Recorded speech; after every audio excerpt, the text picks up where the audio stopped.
Alright, this is a response to a message that was sent to me by Awesomeartbykyle. I think that's what your name is. Now, you were asking me what I think about rational hedonism, and I have pretty much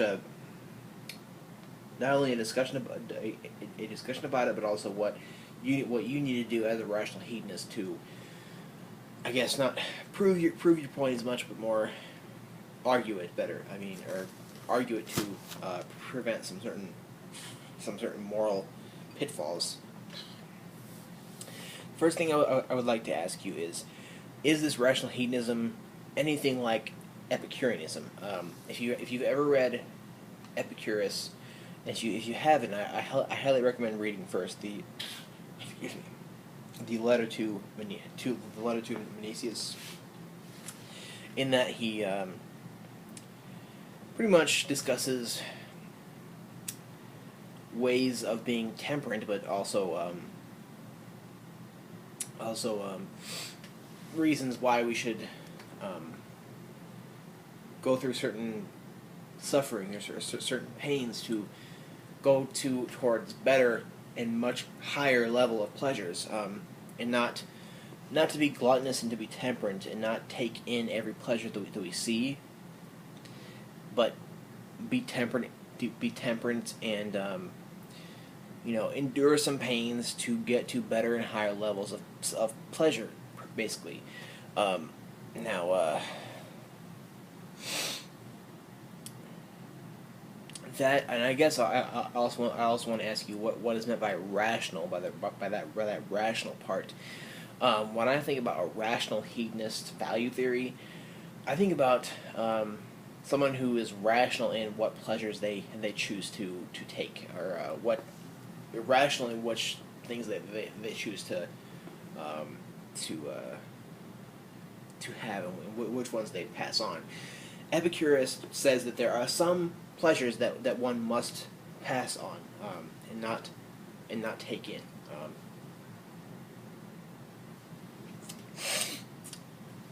And that, I think, is a very good idea if you're going to be a hedonist, because if you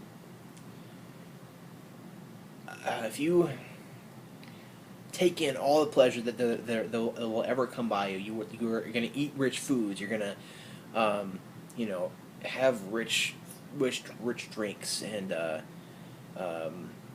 have sexual relations which are going to be high levels, and you're going to have that as much as you can, but then there will be a time when you will not be able to have that, all these rich foods and rich drinks and all these relations and all that. There will be a time, Epicurus says, when you will not be able to get all these things, which is why you need to be temperate and choose which ones you will take in.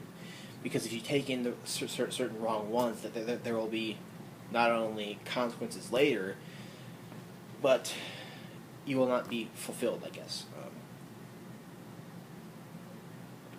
So actually, according to him, I shouldn't be drinking this at all. I mean, it's like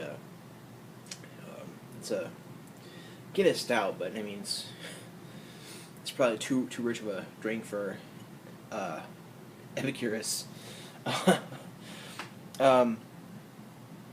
Another thing I was going to ask: what about, how do you count for other people's pleasure in your value theory? Now, in consequentialism, I have various videos on that, on consequentialism. Consequentialism from utilitarianism to consequentialism that factors in other people's pleasure as well. Do you factor in other people's pleasure into your rational hedonism?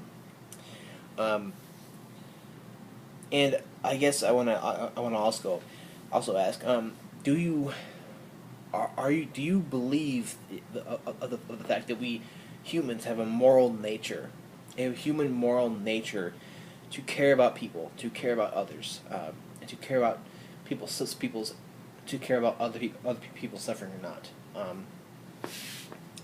Now I ask if you believe, if you or if you argue in our moral human nature to care about others, because if you do not believe that, if you do not argue that, or if you argue against, if you argue against us having a moral nature to care about others and care about the pleasures of others, then your rational hedonism permits committing heinous,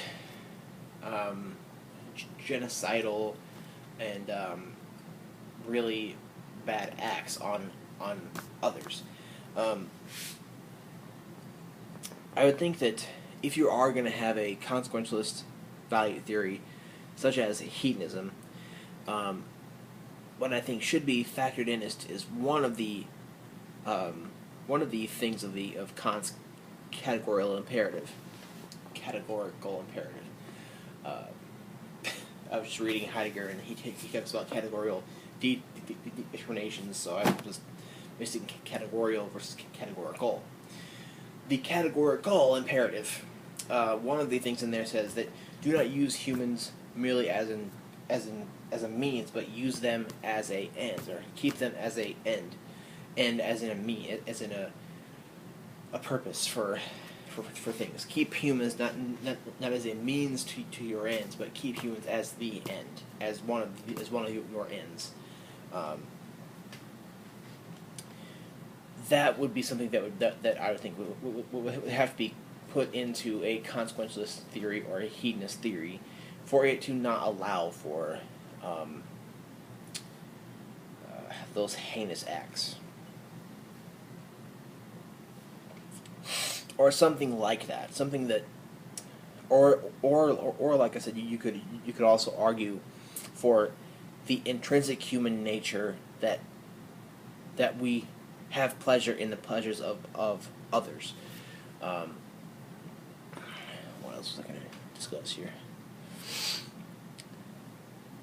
And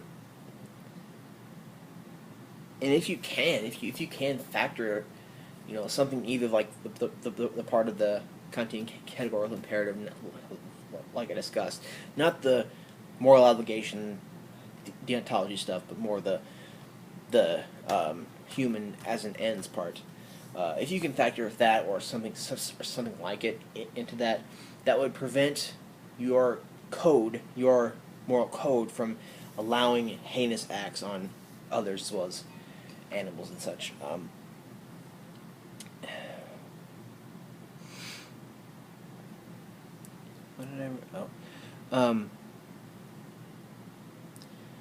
And I guess the only thing that I wrote a paper a while back where I talked about where I kind of gave a metaphysical refutation of consequentialist moral theories, which says that if you act upon things of utility or perfectionism or desire or pleasure, then even if you factor in others pleasures as well, you still don't know what the state of what the states of affairs are in the world and how you affect them by your actions,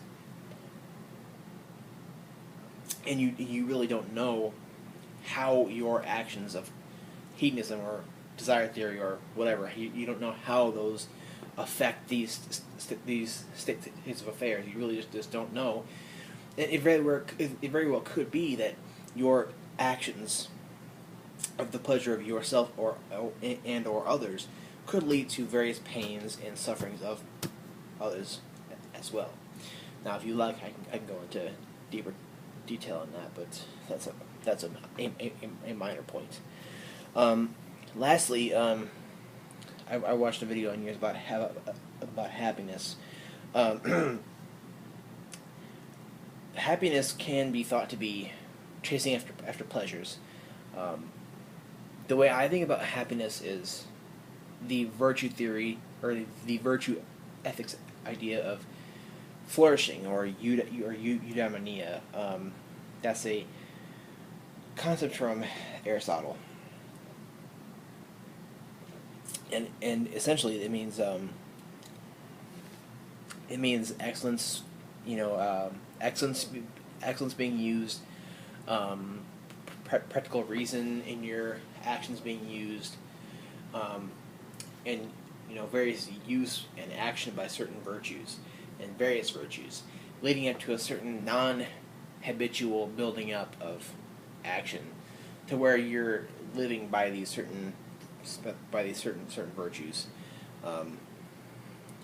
and towards where this non-habitual building up of virtue by arte, excellence, and this furnace, this practical reasoning, can lead to a building up towards where you are flourishing, this eudaimonia. So that's kind of my idea of a happiness, not only in the helping of others by the virtue of benevolence, but various other ones as well. So yeah, let me know what you think on that. My main point was the one about the